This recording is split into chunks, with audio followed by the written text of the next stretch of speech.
Hello everyone, I'm Professor Geek. Welcome back to my channel. I promised to move on to other topics, at least for a few videos after this. But in the midst of all of this outrage over the Batman number 50 and Bendis and the atrocious way he's treating Superman and co., I opened up the DC Nation issue 2 that released this week. And this is the free DC magazine that's being released every month. Trying to basically be what Wizard was, sort of, I think, but just a promotional tool for DC Comics. And we open up the cover, and guess who we have? We have Dan Didio and all of his shit-eating grand glory there. And he has a little letter for us. This is how this man thinks. This is how he reasons, and this is how he assesses what's going on in these comics right now. Taking chances, taking risks. That's the difference between making a good comic book and a great comic book. Tom King and Michael Jannon's work on Batman number 50 proves that. They pitched a story that wasn't just big and exciting. In execution, it delivered on every level, from action to emotion of the wedding day between Batman and Catwoman. Did you guys know that? Did you guys know that Batman number 50, it's not a problem. It's not a misdirection. It's not a gotcha. It's not a slap in the face of fans at all. No, it delivers. It's action and emotion on the wedding day on every level. When writing stories like this, one of our biggest hurdles is how well our readers know our DC universe. Now listen to this. We have an amazing fan base who know our universe so well in so many different media, and also have read the books for such a long period of time that they're initially familiar with the characters and the probable directions of the stories themselves. Oftentimes they see the twist coming. And this is a problem, because you can't just be true to the characters that people know and the way they've been written. The hardest way for us to keep everybody engaged and excited about what's going on is finding ways to be consistent with our characters and who they are, while finding new directions and new types of stories to tell with them. This is Dan Didio's philosophy. This is his philosophy. He claims to be true to the characters, but what he's really going after is something new, shake it up, gotta make something new, gotta do something new. Tom and Michael's story is a great example, here it comes, of confounding expectations, of an ending that's both surprising and inevitable. This is akin to what Rian Johnson did in The Last Jedi, with his subverting expectations. Now they're using the same language. Dan Didio has learned nothing from the Star Wars backlash, because if Rian Johnson wants to subvert expectations, Dan Didio wants to confound your expectations. Tom and Michael's story, Batman number 50, is a great example of confounding expectations, of an ending that's both surprising and inevitable. It's inevitable because superheroes are not allowed to have happy lives. They can't have happy lives. Batman will never be happy. Superman will never be happy. He shouldn't be smiling. Batman can never have a good time. These are horribly depressed people because they sacrifice to be heroes. This is the universe that Dan Didio is wanting to give you, and he's giving it to you. He's slowly morphing this universe back into his way and what he wants. He says, it plays with so much history between Batman and Catwoman to bring that story to such a conclusion like this. Not only wraps up a great storyline that's been playing out for over a year, does it wrap it up? No, it misfires. It's anticlimactic. But it also gives you wonderful jumping on points for so many new stories coming out. That's all he's interested in. He's interested in grabbing those elusive new readers who aren't there anymore. They used to be there for spectacle, but they're not interested anymore. It's over, Dan Didio. Right now we're in a truly interesting time in the comics business. There's so much product out there and so much noise and so many hard choices for people to make. What books to buy? Comics, while still a cheap medium, have gotten more expensive, so people are more judicious about what they purchase. You're going to find that we're a lot more judicious than you give us credit for, Mr. Didio.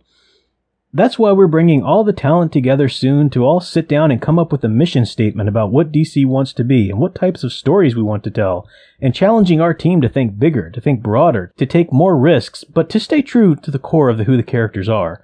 You've already shown us that you're unable to stay true to the core of who the characters are. You can't do that. You're not doing it right now, so stop with that rhetoric. You want to go out, take risks, you want to be doing the New 52 again. That's what you want to do. And that brings us to the very next paragraph. It's taking the core sensibility of Rebirth, about understanding what the key concepts of each character are, along with the innovation and excitement that the New 52 brought, and adding freshness and a new sense of story and ideas and characters, maybe new characters, or even reinventing old characters. You tried that in the New 52 and it sucked. Ugh. We have to push this universe's boundaries in ways we haven't done for quite a while. Quite a while, since the New 52. Expect to be shocked and surprised, because when we can do that, we know we can count on you to come back for more. When? When have we ever come back for more in any sort of prolonged way that mattered after this nonsense? New 52 failed. Your idea, your baby, was an utter failure. Rebirth was a success, and then you came in and killed it to bring back your baby. Oh, fire Dan Didio. Hashtag fire Dan Didio. We need to make that a thing. This man is a plague upon DC Comics. He's just insanely out of touch.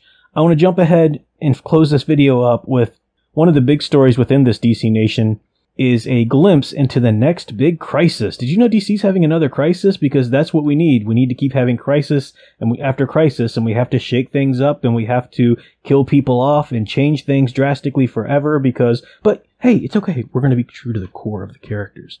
You can't do both. So Tom King, the brilliant and talented scribe who gave us Batman number 50, this man is going to be writing a event coming up soon called Heroes in Crisis. I'm going to read you a little bit of what this blurb says. There's a crisis headed toward DC's greatest heroes, but it isn't coming from another dimension, a time-displaced despot, or the fourth world. This time, the threat is homegrown. We've never seen anything like that. No, certainly not an identity crisis, which this sounds a lot like.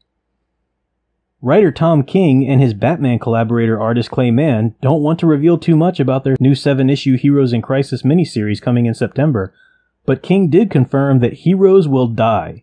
Heroes will change radically, and the DC universe will never be the same. Well then screw you, I don't want to read it! People argue about the different crises, the Crisis on Middle-earth, Infinite Crisis, and so forth, and there's definitely an element of silliness to it, but I understand arguments for working through those at times. This is unnecessary. Nobody needs this. Rebirth is still barely out of the gate, really. I mean, it's over. We've had our 2 years, but we haven't had any of the resolution or any of the development that was promised at its start. And we have all of these characters pictured here. I'm sure this isn't a comprehensive list of the characters who any of these things might apply to. They got Bob Harras in there as well. Which of these 3 characters will be accused of murder? Which 2 of these characters will be murdered? Which one of these characters will be revealed as a murderer? I don't want to spend time in a DC universe in which any of the core characters that we know and love are murdered or are actual murderers. And I don't want to spend my time in a story that teases something like that and then pulls a, we fooled you, gotcha. It's just, it's one of these new heroes, or it's this other person, or it's that person, but they were sort of brainwashed. This is the soap operatic DC universe that Dan Didio is giving us. It's the New 52 all over again. He's having his cake now and eating it too. He's able to bring the New 52 back while pretending that he's not. I'm sorry to belabor this point. I know I've made it very clear in the last 2 videos talking about Batman number 50 and Man of Steel number 6, but he just keeps putting it out there. He just keeps shoving it in our faces. In DC Nation, he did it again from his own words, from his own pen right there. And going through the issue and just seeing some of the upcoming stuff, I'm not saying that there's not going to be some good work. I mean, they do have some talented people working at DC, so I'm sure you'll find a good story here or there, and the art's going to be great here and there, I'm sure. But you can just flip through this issue rather casually, and you can just see that it's just darkness. It's changes, drastic shakeups. This is what we have coming. This is what Dan Didio is now presiding over once more. Look at Beast Boy, for example, and the Titans. The Titans are completely unrecognizable. It's a silly book now. Teen Titans is even worse. But Beast Boy, he's affected by being out in space with the No Justice event, so he's this huge, overgrown, misshapen monster now, because that's so much cooler and so much more New 52 than the sprightly little green creature who's a trickster and laughs a lot. We can't have that anymore. We got to shake things up. We got to radically change things, and it's okay though. He's true to the core of who he is. We need to stop Dan Didio. We're not going to be able to stop him anytime soon because, I don't know, he has compromising pictures of somebody at Warner Brothers that keeps allowing him to stay in this position and to keep making these decisions. But what we do is we keep speaking out against it online, letters to emails to the editors, whatever, and we don't buy the books. That's the way to do this. It took forever for them to finally buckle and realize, okay, I guess you guys don't want to buy New 52 issues. I mean, the sales just had to tank so freaking low. We've got to do it to them again.